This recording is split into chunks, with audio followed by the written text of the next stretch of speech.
This girl just told the concierge she's a sterling. Can you believe the brass on her? Alistair Vance III's voice cuts through the ambient jazz of the Zenith Heights Equity Club like a dull blade. He's leaning against a marble pillar, his Patek Philippe catching the afternoon sun as he gestures toward the entrance. Next thing you know, she'll be claiming she owns the skyline. Or maybe she's the long-lost daughter of a king. Someone get this on TikTok. The delusions are hitting a record high today. The lobby, filled with venture capitalists and old-money socialites, erupts in polite, biting laughter. Smartphones are angled like weapons. In the center of the storm stands a young black girl. She's wearing a thrifted blazer and jeans that have seen better days, clutching a weather-beaten leather satchel. "Sir, my name is Maya Sterling," she says. Her voice is a calm breeze in a room full of thunder. "I have the verification. I'm here for the 2 p.m. Stakeholders Summit." Verification. Alistair lunges forward, snatches her folder, and fans the papers out for the crowd to see. "Look at this. Printed on a home inkjet, no doubt. She's a grifter, and a clumsy one at that." He taps his temple mockingly. "Someone call security. We don't let charity cases wander into the boardroom." Maya's fingers tighten on her bag, but she doesn't flinch. Have you ever spoken the absolute truth, only to realize that to the rest of the world, your skin and your clothes are the only facts that matter? What happened over the next hour would eventually bankrupt Alistair Vance. But the fuse was lit 3 days earlier. The alarm on Maya Sterling's phone screams at 5:15 a.m. She lives in a 2-bedroom flat where the walls are thin enough to hear the neighbor's kettle whistling. Maya sits up, her room a shrine to discipline. A desk overflowing with honors-level physics notes and a shelf of debate trophies. On her nightstand is a faded photo of her parents, smiling in front of a sunset. In the kitchen, her Nana Ruth is already moving. At 72, Ruth is a force of nature with silver braids and a penchant for humming old blues tracks while she stirs the oatmeal. "Morning, sunflower." "Morning, Nana." The smell of burnt toast and cheap coffee fills the air. Maya sips her juice from a chipped mug. "Big day? That calculus final?" Ruth asks. "Already aced the practice run. I'm ready." Maya is a ghost at St. Jude's Preparatory, a full-ride merit scholar. She's the only student who knows the bus schedule by heart. While her classmates pull into the lot in Ferraris and custom Teslas, Maya walks the 3 blocks from the transit stop, keeping her head down. "Hey, Maya." "Still saving the planet one bus ride at a time." Chloe Davenport calls out. It sounds like a compliment, but it's wrapped in the kind of pity that feels like an insult. "Trying my best, Chloe," Maya replies, moving to her locker. None of them know. They see the scholarship kid, who works 20 hours a week at a used bookstore. They don't know that she is the heir to a ghost empire. Her grandfather, Arthur Sterling, was a hidden lion. In the late 60s, he didn't just break into real estate. He built the foundations they all stood on. He was a founding partner of the Zenith Heights Group, holding a massive 40% stake in the land the club sat on. He wanted to ensure that success wasn't a gated community. When Maya was 7, he'd tuck her in and call her his little architect. He died before she could truly know him. Then 6 years ago, the accident happened. A rain-slicked bridge and a faulty brake line. Her parents, Arthur Jr. and Sarah, were gone in a heartbeat. Nana Ruth had made a radical choice then. "We're going to disappear, Maya," she'd said. "We're going to live small. I want you to grow a spine of steel before you ever touch a cent of that gold. Let them see your character before they see your portfolio." The trust sat in a vault, silent and growing, waiting for Maya's 18th birthday, now only weeks away. Thursday afternoon, Maya finds Nana Ruth at the kitchen table, staring at a letter with a gold-embossed seal. "Vance and Associates Legal." "They're moving, Maya," Ruth says, her voice trembling with a rare flash of anger. The letter is a cold corporate strike. An emergency restructuring proposal. "They want to convert the club into a private RIT," Maya reads aloud, her eyes narrowing. "It would dilute the Sterling share from 40% to a mere 5% honorary stake. They think there's no one left to say no. Legally, they can't do it without a Sterling signature," Ruth says. "But if no one shows up to the board meeting to object?" Maya's phone vibrates. A text from Marcus Thorne, the family's long-standing attorney. "I have the injunction ready. I can be there with 5 associates in a court order. We'll bury them." Maya stares at the screen, then at her grandmother's tired eyes. No, Maya says. I want to go alone. Just me. Maya, those men. They play dirty. Then it's time they learned that the little architect grew up. I want them to look me in the eye when they try to steal my father's name. Maya steps off the bus. The air changes here. It smells like expensive jasmine and freshly cut grass. She adjusts her blazer, feeling the weight of the portfolio in her hand. Birth certificates, the original 1969 charter, and the ironclad deeds. Her phone buzzes. Marcus Thorne again. I'm pulling up to the gate now. Let's do this. Maya types back. Wait in the car. Give me 10 minutes. I need to see who they really are first. She silences the phone and walks toward the white columns of the zenith.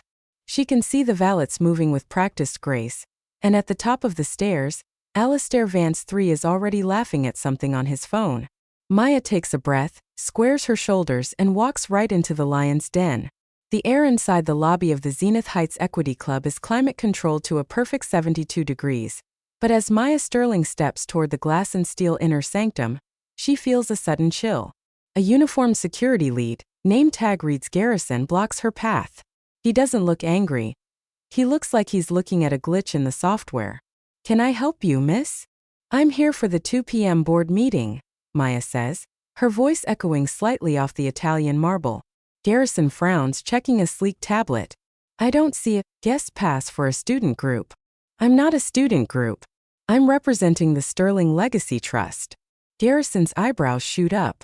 Before he can respond, the heavy mahogany doors of the members' only lounge swing open.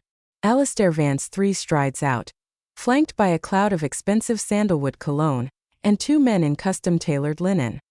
He's holding a crystal tumbler of something amber, laughing at a joke that clearly cost a lot of money. He stops dead when he sees Maya. What is this? Alistair's voice is a booming baritone, designed to be heard over the noise of a trading floor. Garrison turns, looking relieved. Mr. Vance, this young lady says she's here for the stakeholders' summit. Claims she's a Sterling. The silence that follows is thick enough to choke on. Then, Alistair throws his head back and barks a laugh so sharp it startles the waitstaff. A Sterling! Alistair shouts, turning to the growing crowd of onlookers. Did you hear that, everyone? We have a ghost in our midst. Tell me, sweetheart, did you manifest out of thin air? Or did you take the bus from the cemetery? Lydia Vance appears then, sliding an arm through her husband's. She's wearing a white silk dress that costs more than Maya's annual tuition. She peers over her designer sunglasses, her gaze raking over Maya's thrifted blazer. A Sterling? Honey, that bloodline dried up when the towers fell in 2008. Lydia says, her voice dripping with artificial pity. The Sterling name is just a footnote in a history book now. I am Arthur Sterling's granddaughter, Maya says, her spine a rod of iron. My father was Arthur Jr. Both my parents died 5 years ago. I am the sole beneficiary of the Sterling estate. Alistair sets his drink on a nearby pedestal. He's no longer just laughing. He's performing. This is spectacular.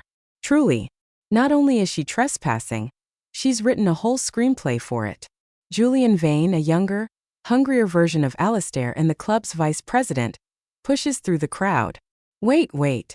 You're claiming you're related to the old lion? The man who owned 40% of the ground we're standing on. 40.2%, Maya corrects. And I have the verification. She opens her leather satchel, but Alistair is faster. He snatches the folder from her hands with a sneer. Verification? Let me guess. Printed this at the public library this morning. He holds the papers high, waving them like a trophy for the phones recording the scene. Look at this. A birth certificate. Very official. I'm sure the county clerk is just a font she downloaded. Those are certified copies, Maya says, her jaw tightening.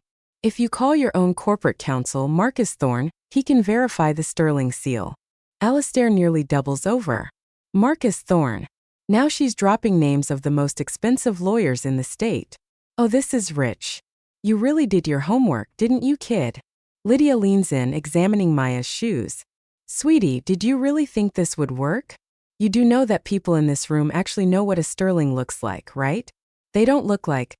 Well, like they're waiting for a shift to start at a coffee shop. The crowd murmurs.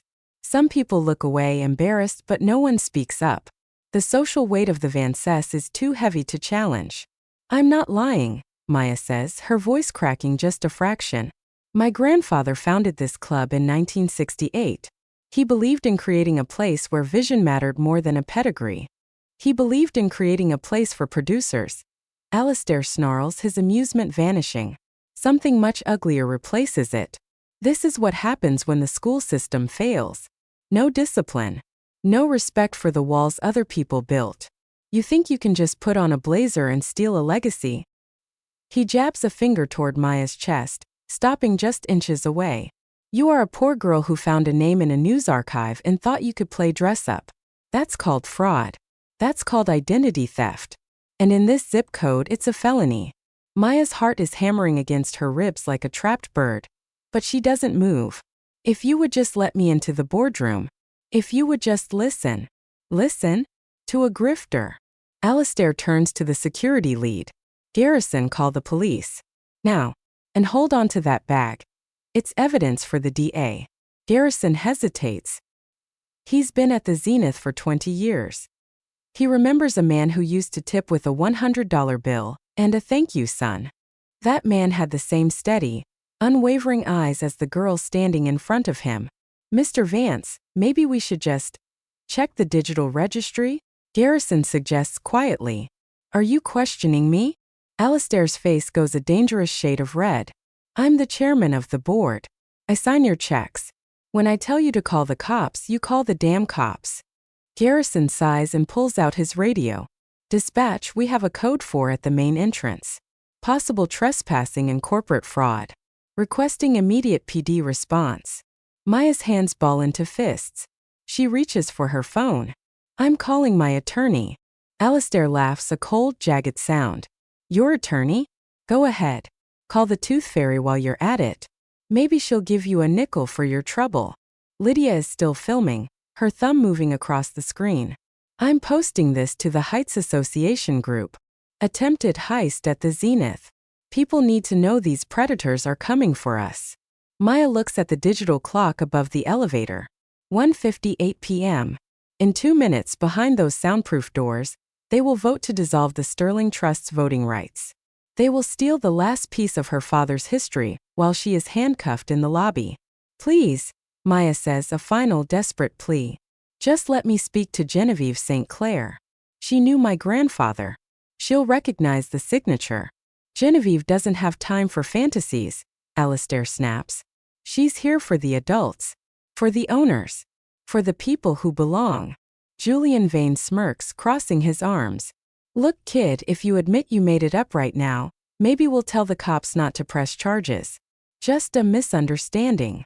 Go back to school and try being someone else. I am Maya Sterling, she says, her voice finally finding its steel, even as tears threaten to blur her vision. And you are standing on my grandfather's land.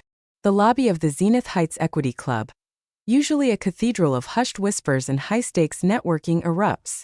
Alistair Vance III stands at the center of it, shaking his head with a look of theatrical pity. Sweetheart, look around. You don't own a square inch of this marble. You're a nobody. You're a footnote in a story that ended before you were born. Now walk out those doors before this gets permanently ugly for you. The laughter from the crowd, men in $5,000 suits and women with faces frozen by Botox, is like a physical weight. Maya's vision blurs for a second, but she doesn't move. Then the flashing blue and red lights arrive. 2 cruisers pull into the circular drive. Their lights silent but aggressive. 2 officers step out. Brad Kelly, 35, built like a linebacker with a buzz cut that screams ex-infantry. And Sarah Carter, younger, with cautious eyes that seem to be looking for the truth behind the noise. Alistair strides out to meet them, his gait full of the confidence of a man who plays golf with the police chief. Officers, thank God. We have a situation, Alistair says, gesturing toward Maya. This girl forced her way onto private property. She's impersonating a deceased heir to the Sterling estate. Fraud, identity theft, trespassing, take your pick. We want her processed and removed immediately. Officer Kelly looks at Maya. He sees the worn sneakers and the thrift store blazer. His mind is already made up. Is that true, miss? You're claiming to be a Sterling. I'm telling the truth, Maya says. Her voice shakes, but her eyes are locked on his. I am Maya Sterling. I have documentation. I have my student ID from St. Jude's Prep. Documentation, that's a joke, Alistair interrupts. I looked at it. Obvious forgeries. Probably made in a high school computer lab. Officer Carter steps forward, her tone softer. Miss, what's your real name? Maya Sterling. That is my name on my birth certificate, my driver's permit, and my school record. Lydia Vance pipes up from the crowd, her phone still recording. St. Jude's? That's an elite private school. How does a girl from your background afford that? Academic scholarship, Maya snaps. I'm top of my class. Oh, I see, Lydia sneers. Smart enough for a full ride, but dumb enough to think you can con your way into a billion-dollar trust? Which is it, honey? The clock above the elevator strikes 2 p.m. inside the boardroom on the second floor. The meeting has officially begun. Everything her grandfather built, everything her parents died trying to preserve, is about to be systematically dismantled while she stands on the pavement like a criminal. Officer Kelly steps into Maya's personal space. Turn around. Hands behind your back. Maya's eyes go wide. What? Why? I haven't done anything. You're being detained for investigation, Kelly says. We need to secure you while we verify your claims. You're causing a disturbance on private property. I'm being falsely accused. Maya's voice rises, desperation finally bleeding through the cracks. Officer Carter holds up a hand. Miss, please calm down. Getting emotional isn't going to help. I'm not being emotional. I'm being robbed in broad daylight. As Maya instinctively pulls back, Kelly's hand clamps onto her shoulder like a vice. Don't resist. I'm not resisting. I'm exercising my Fourth Amendment right to refuse an unlawful search and seizure. Alistair laughs loudly. Listen to her quoting the Constitution. I'm sure she learned that from a YouTube video on how to be a professional victim. Lydia zooms in with her phone. This is going viral. Delusional teen thinks she owns the zenith. I'll get 10,000 shares by dinner. Kelly forces Maya's hands behind her back. The cold, heavy click of the handcuffs is the most humiliating sound Maya has ever heard. You have the right to remain silent. The Miranda warning is a blur. The crowd presses closer, a wall of glass and screens. Officer Carter picks up the leather satchel from the ground. This the bag. That's evidence, Alistair says quickly. Forged documents, fake IDs. Don't let her touch it. Carter unzips it, pulling out the papers. She sees the birth certificate. The paper is thick. The seal of the county clerk is raised and textured. She sees the death certificates of Arthur Jr. and Sarah Sterling. She sees stock certificates on heavy, ornate parchment. Sterling Family Trust, 40.2% ownership. Officer Carter's expression shifts. A flicker of doubt crosses her face. Brad. These look pretty official. The seal is embossed. Anyone with a laser printer and a stamp from Amazon can do that, Alistair scoffs. Trust me, I deal with contracts every day. Those are high-quality fakes. Kelly barely glances at the papers. We'll have forensics check them at the station. In the meantime, she's trespassing. He guides Maya toward the cruiser, his grip unnecessarily tight on her arm. On the second floor, the atmosphere is the polar opposite of the chaos below. The boardroom is a sanctuary of mahogany, leather, and silence. Floor-to-ceiling windows overlook the manicured greens of the golf course. On the walls hang oil paintings of the founders. One stands out, Arthur Sterling. He is depicted with silver hair and a slight, knowing smile. Genevieve St. Clair, 63, sits at the head of the table. She wears a string of pearls and a look of weary authority. 11 board members are present. One seat is conspicuously empty. A small brass nameplate in front of it reads, Sterling. It has been vacant for 5 years. Thomas Drake, Alistair's closest ally and a man who smells exclusively of expensive cigars and ambition, clears his throat. Madam Chair, I move that we proceed with the vote immediately. The Sterling seat has been abandoned for half a decade. We've sent the required notices. Notice to whom, Thomas? Genevieve's voice is sharp. There is a Sterling air. She is nearly of age. The trust documents are ironclad. A teenager who has never attended a meeting, never responded to a single letter, and has zero experience in equity management, Drake counters. For all intents and purposes, that seat is a ghost. We cannot let a ghost hold up the progress of this club. Helen Cartwright, whose family has been old money since the Victorian era, nods. Thomas is right. The restructuring is necessary for the club's survival. We can't be held hostage by a name on a brass plate. Genevieve's jaw tightens. The charter your fathers and my father signed gave the Sterling family permanent representation.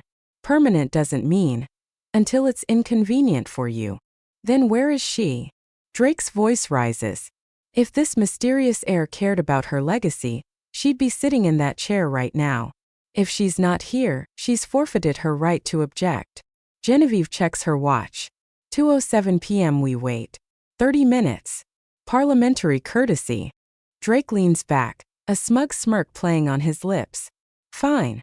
30 minutes. But at 2:37 we vote to dissolve the trust. Outside, Maya sits in the back of the police cruiser. The vinyl seat is hot and smells of industrial disinfectant. Through the window she watches Alistair Vance holding court like a king, recounting the hilarious story of the girl who thought she was a sterling. Then the crowd begins to part. An elderly man, Harold Whitfield, 84 years old, pushes through the throng. He moves slowly, his silver-top cane tapping rhythmically against the pavement. He was one of the original founding members, the man who stood next to Arthur Sterling when the first shovel hit the dirt.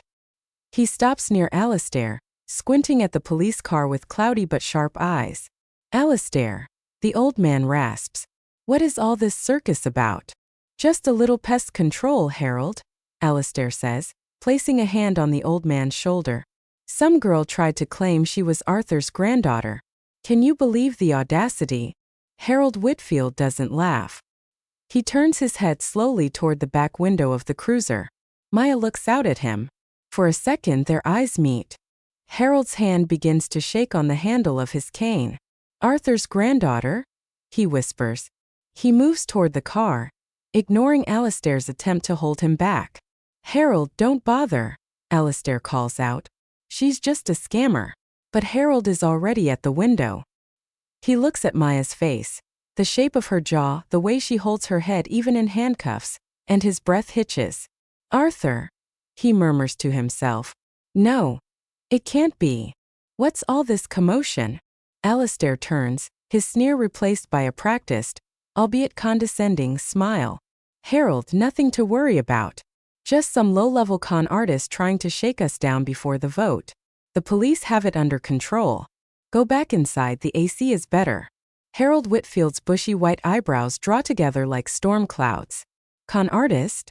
Alistair, the girl said she was Arthur Sterling's granddaughter. Can you believe the gall? Harold goes very still. His hand tightens on the silver head of his cane. What did you say?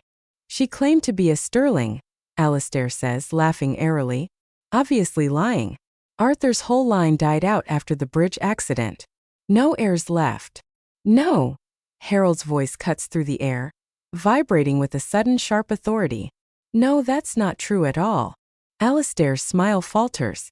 What? Arthur had a son, Arthur Jr., Harold says, his eyes narrowing as he looks back at the police cruiser. He married a brilliant woman, Sarah. They had a daughter just before Arthur Sr. passed. I remember the announcement. I remember the cigars Arthur handed out. The crowd quiets instantly. Lydia Vance lowers her phone, her thumb hovering over the post button. Harold, that was ages ago, Lydia says carefully. Even if there was a child after the parents died. Well, look at her. Does that look like a Sterling to you? Arthur Jr. and Sarah died in 2021, Harold says, his eyes now fixed on Alistair. I sent a wreath of white lilies, but they had a daughter. I remember Arthur showing me the sonogram. He called her his North Star. What did you say her name was? Alistair stammers, his face losing its healthy tan one shade at a time. She said Maya. Harold closes his eyes. A single tear tracks through the deep lines of his face. Maya. After her grandmother. It means illusion in one tongue, but water in another. Arthur loved that name. The crowd shifts, the atmosphere turning heavy with the scent of a brewing storm. Phones are lowered. People step back, suddenly wary of being seen too close to Alistair. Julian Vane tries to salvage the moment. Harold, with all respect. Maya is a common name.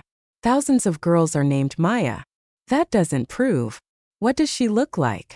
Harold demands, ignoring Julian. Alistair hesitates, trapped. She's young. Black. Short hair. Wearing, well, rags, basically. Arthur had a mark, Harold says slowly. His voice is distant now, traveling back decades. A birthmark behind his left ear. Small, reddish-brown, shaped like a crescent moon. He called it the Sterling stamp. He told me his son had it. He said the baby had it too. A family seal that couldn't be forged. Lydia's face goes ashen. Alistair forces a laugh, but it's hollow and jagged. Harold, you can't seriously expect us to check behind the ears of every trespasser who... Where is she? The old man's voice cracks like a whip. He doesn't sound frail anymore. He sounds like the titan who built the skyline. Alistair points weakly toward the cruiser. Harold moves faster than anyone thought possible, his cane tapping urgently against the stone. He reaches the car and peers through the window. Maya looks up. Her face is streaked with tears of frustration, but her eyes are defiant, a burning amber that mirrors the man Harold used to play chess with every Sunday. Harold's breath hitches. The bone structure, the set of the jaw, the way she holds her head even in the back of a squad car. It's like seeing a ghost come to life. Officer Carter is standing nearby. Harold turns to her. Officer, I need you to check something. Behind her left ear. Please. Carter looks at her partner, Kelly. Kelly shrugs, his certainty beginning to leak away. Carter opens the car door and speaks softly. Miss, I need you to turn your head. I need to see behind your left ear. Okay, Maya whispers. She turns. Carter brushes the hair aside. There, nestled just at the hairline, is a small, distinct birthmark. Reddish-brown. A perfect crescent moon. Officer Carter's eyes go wide. Brad. There's a mark. Exactly where he said. Kelly walks over, peering in. His expression shifts from arresting officer to man about to lose his career. Harold's voice shakes as he leans toward the door. Maya? Is that truly your name? Yes, sir. Your grandfather. What did he call you? When you were small. Maya's voice breaks, a sob finally escaping. His little architect. He said I'd have to be the one to design the future because the present was too broken. Harold's eyes fill with tears. Dear God in heaven. It's you. It's really you. Inside the boardroom, Genevieve St. Clair's phone buzzes. It's a text from her husband, who is watching the scene from the club's terrace. Turn on the security feed for the main gate. Now. Genevieve pulls up the club's high-def camera system on her laptop. The screen flickers to life. She sees the police cruisers. She sees the crowd. She sees Harold Whitfield weeping by the car door. Then the camera zooms in on the girl in the back seat. Genevieve's hand flies to her mouth. The pearls at her neck seem to tighten. Oh my God. The other board members, including Thomas Drake, crane their necks to see. What is it? What's going on? That girl, Genevieve whispers. She has Arthur's eyes. She has Sarah's profile. She stands up so fast her heavy mahogany chair topples backward. The meeting is adjourned. Genevieve, wait. We haven't voted. Drake yells, but she's already gone, her heels clicking like gunfire down the marble hallway. She bursts through the front doors, flying down the steps. Harold is still standing by the car. He turns as Genevieve approaches. After 40 years of friendship, no words are needed. It's her, Harold whispers. Arthur's granddaughter. And we almost. He can't finish the sentence. He can't say we almost stole her life. Genevieve's hands shake as she reaches for the car door. Officer Carter steps aside, yielding to the genuine authority in the room. Genevieve looks at Maya. Past the thrift store blazer, past the tears, past the scholarship kid label. She sees the legacy of her father's best friend. Maya, Genevieve says, her voice a fragile thread. Oh, sweetheart. I am so sorry. Maya's composure finally shatters. The weight of the last 3 days, the fear, the bus rides, the mocking laughter comes crashing down. They wouldn't listen, she sobs. I told them. I showed them the papers. Nobody believed me. Genevieve rounds on the officers, her eyes flashing with a terrifying blue fire. Get those handcuffs off her. Now. Officer Carter fumbles with her keys. The metal clicks open. Maya pulls her wrists forward, and the sight of the angry red welts makes Genevieve gasp. She helps Maya out of the car, steadying her with gentle, trembling hands. The courtyard is silent. Not a single phone is recording now. The spectacle has turned into a tragedy. Alistair Vance hasn't moved.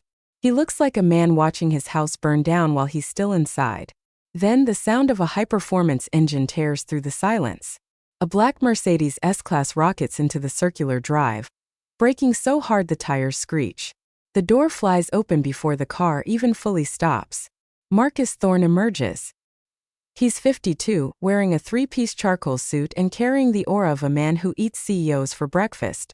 Two junior associates trail him, clutching tablets like shields. His eyes sweep the scene. The police, the crowd, Maya's bruised wrists, Genevieve's tears. His face goes deathly cold. Who handcuffed my client? His voice isn't loud, but it has the weight of a mountain. Kelly steps forward, his voice cracking. Sir, we responded to a call regarding. Regarding what? A majority shareholder attending a meeting at the club she legally owns. Marcus turns to Maya. Are you injured? Did they read you your rights? Did you consent to a search? No, Maya says, her voice regaining its edge. I refused. They did it anyway. Thorne's jaw tightens. He looks at Officer Kelly. Unlawful detention. Unlawful search. Gross violation of the Fourth Amendment. I'll have your badge and your pension by Monday morning. Officer Carter speaks up, her voice small. Sir. We were told she was a fraud. We were told by. Every head in the courtyard turns toward Alistair Vance. Alistair tries to speak. His mouth opens. Closes. He looks at Marcus Thorne, the man who has successfully sued 3 different governments, and realizes he is no longer the predator. He is the prey. Marcus Thorne walks toward Alistair Vance 3. Each step is a calculated strike on the marble floor. He stops exactly 3 feet away, invading Alistair's personal space with the cold, practiced ease of a predator. You called the police on Maya Sterling. Thorne begins, his voice like grinding stones.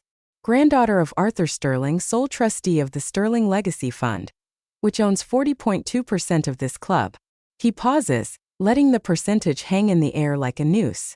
Did you bother to verify her identity, Alistair? Or were you too busy playing the part of the gatekeeper? Alistair's voice is a strangled rasp. She didn't look like. Finish that sentence. Thorne's eyes narrow. I'm fascinated to hear your expert opinion on what a majority shareholder is supposed to look like in 2026. The implication is a lead weight. Alistair's mouth snaps shut. Thorne opens his briefcase and pulls out a thick, leather-bound folder. He holds up the first document so the sunlight catches the raised gold seal. Birth certificate. Maya Marie Sterling. Born April 7, 2008. He flips the page. Death certificates. Arthur Jr. and Sarah Sterling. March 2021. Vehicle accident. 2 more documents follow. Heavy with notary stamps. Trust documents. Appointment of sole beneficiary. Maya Marie Sterling. His associate hands him another folder. Thorne spreads the contents across the hood of the police cruiser like a winning poker hand. Stock certificates. Original Series A equity. 40.2% ownership. Never sold. Never diluted. Finally, he pulls out a single crisp envelope. And here, correspondence from Zenith Heights Equity Club, sent 2 weeks ago to the Sterling residence, requesting her presence at this very summit. He looks at Alistair, then Lydia, then Julian. You knew a Sterling might attend. You sent the invitation. And when she arrived, you treated her like a common criminal because your bias was louder than your due diligence. Lydia Vance suddenly finds her reflection in her phone screen very interesting, refusing to meet Maya's eyes. Julian Vane begins backing toward his car. I told Alistair we should check the registry first. I tried to tell him. Liar. Alistair explodes, his face turning a mottled purple. You were laughing right along with. He stops. Realizing he just admitted to the mockery in front of a dozen recording phones, Harold Whitfield steps forward, planting his silver-topped cane firmly. I warned you, Alistair. I told you to stop. You ignored the history of this club for the sake of your own ego. Genevieve St. Clair wipes her eyes, her voice turning to tempered steel. Alistair, you are suspended from the board of directors. Effective immediately. You can't do that. I absolutely can as chair, Genevieve snaps. Harold, do you second the motion as a founding member? Seconded, Harold rasps. Motion carries. Genevieve turns to the gawking crowd. The show is over. Everyone leave. Now. The courtyard clears in record time. People scramble for their cars, desperate to distance themselves from the radioactive remains of the Vance reputation. Lydia grabs Alistair's arm, whispering harshly, We're leaving. Don't say another word. But Alistair is broken. He looks at Maya. How was I supposed to know? She shows up looking like what, Alistair? Thorne's voice drops to a whisper more threatening than a shout. Say the word. Give me the last piece of evidence I need for the civil suit. Alistair's mouth works but no sound comes out. Thorne turns to Maya, his expression softening instantly. Ready for your meeting, Miss Sterling? Maya straightens her thrifted blazer, wipes the salt from her cheeks and nods. Yes. They walk toward the entrance. Past the guard who questioned her, past the valet stand, past the ghosts of the laughter that filled the air minutes ago. Garrison, the security lead, steps aside and bows his head slightly. Miss Sterling, welcome home. His voice is thick with genuine regret. The glass doors slide open. The lobby is a cathedral of light. Maya stops in front of the portrait gallery. There, in the center, is Arthur Sterling. Her eyes look back at her from the canvas. She touches the corner of the frame. I made it, Grandpa. He would be so proud, Genevieve whispers beside her. They climb the grand staircase. The boardroom doors are already open. 11 people wait inside, standing in a silence so heavy it feels like a physical pressure. Thorne enters first, followed by Maya. Every person in the room rises as if a head of state has entered. I present Maya Sterling, Thorne announces, sole trustee of the Sterling Legacy Fund, owner of 40.2% of this club, and your senior voting board member. He guides her to the head of the table, to the chair with the brass nameplate that simply says Sterling. The leather creaks as she sits. The chair fits her perfectly. The dust has been wiped clean. Thomas Drake looks like he's about to faint. Genevieve takes her seat at the head and taps a gavel. The board will come to order. First motion. Suspend Alistair Vance III pending a full ethics investigation. Seconded, Harold says. All in favor. 10 hands shoot into the air. Only Drake abstains, his hand shaking. Motion carries. Second motion. The restructuring proposal to dilute the Sterling Trust. I move to table this proposal indefinitely. Second, Maya says. Her voice is quiet but it fills the room. All in favor. 11 hands. Even Drake knows when the tide has turned. Motion passed, Genevieve says, setting down her gavel. Welcome to the table, Maya. Outside, Alistair sits in his car. His phone is buzzing incessantly. Notifications are pouring in like a flash flood. He opens one. It's a video of him jabbing a finger at Maya. The caption reads, Billionaire mocks real owner. Watch the instant karma. 3.4 million views. It hasn't even been an hour. Inside, the meeting settles. Genevieve looks at Maya. Miss Sterling, before we adjourn, do you wish to address the board? Maya stands slowly. She looks at the men and women who were prepared to vote her family out of existence 10 minutes ago. I came here today expecting to be heard, Maya says. Instead, I was handcuffed. Not because I did anything wrong, but because my truth didn't fit your expectations. My grandfather believed character mattered more than pedigree. Today proved how far we've fallen from that vision. She meets every eye. I'm not asking for an apology. I'm asking for a full financial audit of every transaction involving Alistair Vance for the past 5 years. If he was willing to lie about me in public, I want to know what he's been doing with our money in private. The room is silent for 3 heartbeats. Then Harold thumps his cane. Seconded. Let's see what else is hiding in the dark. The fallout was as swift as it was absolute. By the time the sun dipped below the horizon that Saturday, Alistair Vance's world had been dismantled. His partners issued joint statements severing ties. His wife, Lydia, filed for legal separation before the news cycle even hit its midnight peak. The Zenith Heights Equity Club saw 47 membership resignations in 48 hours. People who had laughed at Maya on camera were suddenly desperate to prove they had never been there at all. Even the police department couldn't escape the blast radius. Officers Kelly and Carter were placed on immediate administrative leave. While the public focused on the viral video, Marcus Thorne focused on the paper trail. 6 weeks later, a team of forensic auditors took over a wing of the club. What they found wasn't just a mistake or unfortunate bias. It was a blueprint for systemic theft. Alistair hadn't just bullied people. He had built a machine to strip them of their wealth. Category findings. Club embezzlement: $847,000 funneled through shell construction companies and consulting fees to his wife's firm. Predatory real estate: the Arlington Heights Project, 47 families, 92% Black and Latino, lost their life savings in a buyback bankruptcy scheme.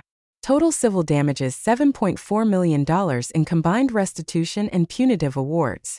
The FBI's investigation revealed that Alistair's real estate firm intentionally targeted minority buyers with affordable luxury promises, only to file for strategic bankruptcy, seize the deposits, and buy the projects back at a fraction of the cost through a secondary LLC.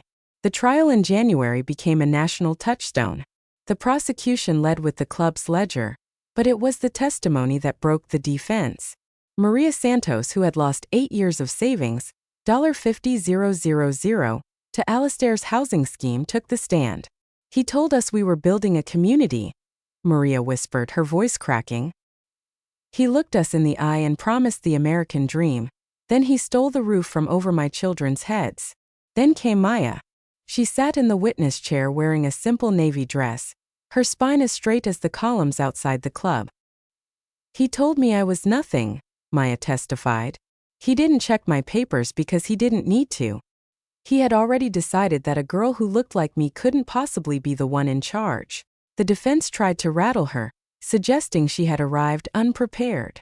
"I arrived with a certified birth certificate and a legal trust," Maya countered, her voice calm and unshakable. "Mr. Vance didn't see documents. He saw a demographic he thought he could silence.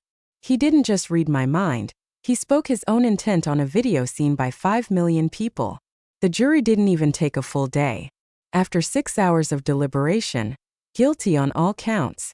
Judge Margaret Torres, a woman with 30 years of reputation for being fair but fearsome, removed her glasses and looked Alistair in the eye. "Mr. Vance, you were born into every advantage this country offers. You chose to use that power as a weapon against the vulnerable. When confronted with the truth of Arthur Sterling's heir, you responded not with professional skepticism, but with targeted cruelty." The sentence: 72 months, 6 years, in federal prison. Full restitution: $847,000 to the Zenith Club and $3.2 million to the fraud victims. Punitive damages: $2.5 million awarded to Maya Sterling. As the marshals led Alistair away in cuffs, real ones this time, he caught a glimpse of the gallery. It was filled with the families he had tried to bankrupt. 1 year later, the world looked very different. Maya Sterling walked through the gates of Harvard Yard, the autumn leaves of Cambridge crunching under her boots. At 18, she was a freshman in the accelerated law program, already holding a seat in the top 5% of her class. But her focus wasn't just on her own degree. On her birthday, she launched the Sterling Foundation. Funded by her settlement and the recovered assets of the Sterling Trust, the mission was clear. Legal defense, providing free high-level counsel for victims of systemic housing and corporate discrimination. Scholarships: 150 full-ride scholarships awarded in its first year to students from modest backgrounds. The club, the Zenith Heights Equity Club, was completely restructured. Membership is now 40% people of color, with 3 Black members on the permanent board. Officer Kelly was fired and served 18 months for civil rights violations. Sarah Carter, after a 6-month suspension and mandatory retraining, sent Maya a 10-page letter of apology. Maya filed it away. She didn't need the apology. She had already built the change she wanted to see. Maya sat on a bench in the park, opening a textbook on constitutional law. Her phone buzzed with a photo from Nana Ruth. It was a picture of the new portrait in the Zenith lobby. It wasn't just her grandfather anymore. It was a dual portrait, Arthur and Maya Sterling. The little architect wasn't just maintaining the building. She was redesigning the entire foundation. The James Richardson Memorial Hall opened its doors in June 2026, a sprawling gallery of glass and light where the photos on the walls finally told the whole story. Under Victoria Ashford's reformed presidency, the club didn't just survive the scandal. It became the blueprint for corporate evolution. The ghost seat was no longer vacant. It was the heartbeat of the boardroom. In August, Harold Whitfield passed away peacefully. He left a final $500,000 to the Richardson Foundation, accompanied by a note that Jasmine keeps framed in her office. Jasmine, I'm sorry I didn't speak louder when it mattered most. Speak for me now. Speak for all of us.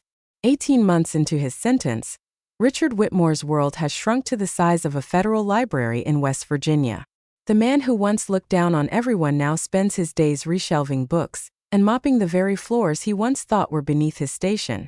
Feature the old Richard, the current Richard. Daily attire $3,000 custom-tailored suits, standard issue prison scrubs.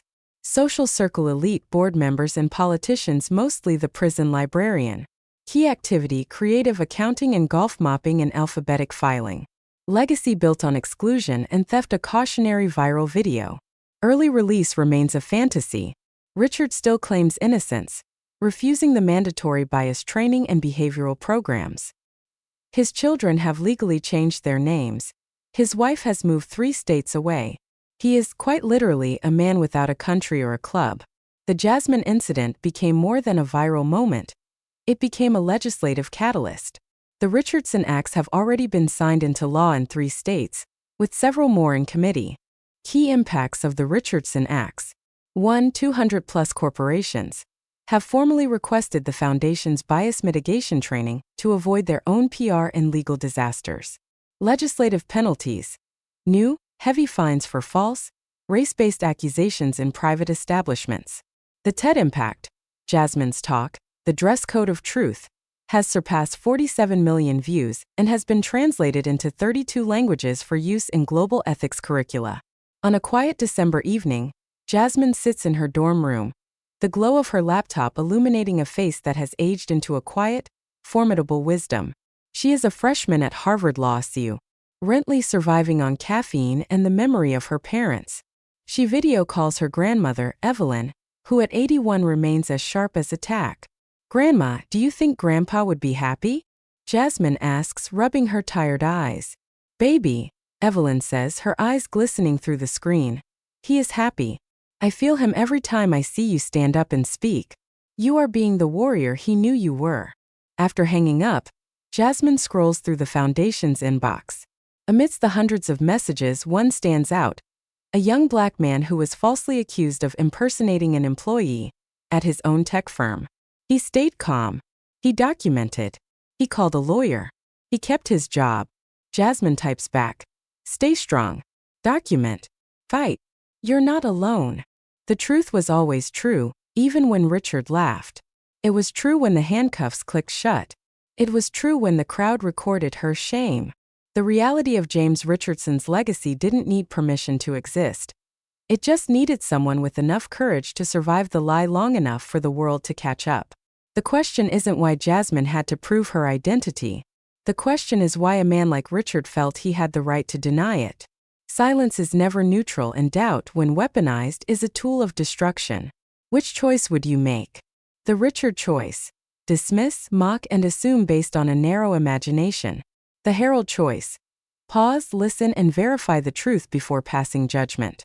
Truth doesn't have a dress code, and success doesn't have a skin color. What will your choice be?